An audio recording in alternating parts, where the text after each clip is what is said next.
bismillaahi raxmaani raxiim anigoo ah wasiir ku-xigeenka amniga Hirshabeelle ahna xildhibaan ka tirsan dowlad goboleedka Hirshabeelle Geelle Isaaq Warsame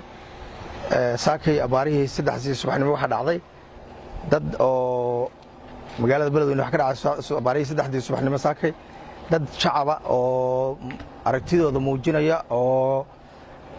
ayaa nawacay maadaama aan xildhibaanadoodii nahay waxaan ka qayb galay soo bandhigidoodii taageeradii madaxweynaha iyo ra'iisul wasaaraha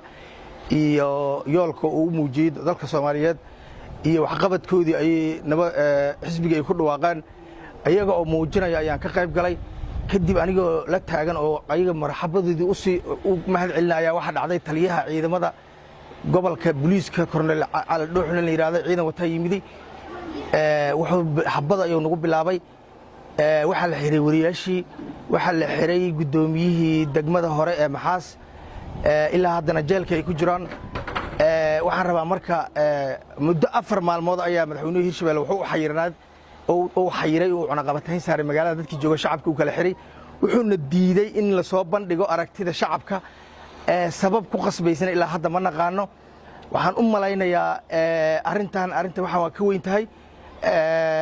mar haddii waqtigii oo Hirshabeelle wax yar yahay madaxweynuhu 3 sano iyo bar hal jiingad uu Hirshabeelle ku dhisin waqtigiina uu ka dhamaaday in uu madaxweynaha Soomaaliya iyo ra'iisul wasaaraha soo bandhigidoodii wax kale ka u bedelo waxaan codsanayaa horta dawladda Soomaaliya ka codsanaa in guddi degdeg u soo dirto magaalada Beledweyne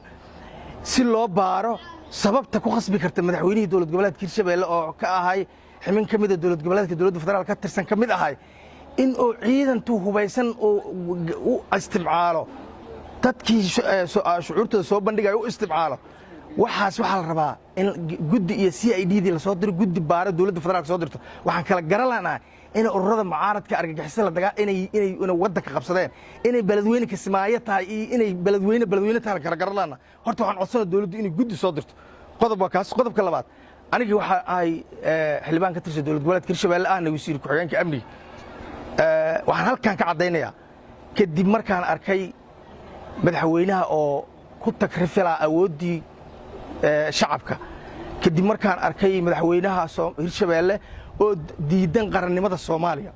kadib markaan arkay in sawaridii madaxweynaha Soomaaliya iyo Xasan Cali Khayre aan banaanka loo soo saari karin 7 maalmood dadkii banaanka ku soo saari lahayn uu qoryo la hortaagan yahay waxaan diiday in xukuumaddaas ka sii mid ahaado Hirshabeelle laga bilaabo saacadan waxaan iska casilay xilkii wasiir ku-xigeenka amniga Hirshabeelle waan iska casilay sababtaas waxa keenay mar haddaan aragnay in ay dawladnimadii ay wadaaqada u kala sii baxay Hirshabeelle sidaas darteed waa wasiirnimada ku-xigeenka waa iska casilay waxaan rabaa ayadoo qoraalna waa sidii ugu dhaqsiyaha badan media soo gaarsiin haddana waxaan rabaa si leefin isaga casil u sheego waxaan codsanayaa dadku inay xorriyadooda ka hadlaan soo bandhigaan aragtidooda ku taageerayaan ra'iisul wasaaraha Soomaaliya iyo madaxweynaha Soomaaliya waan aad u mahadsantihiin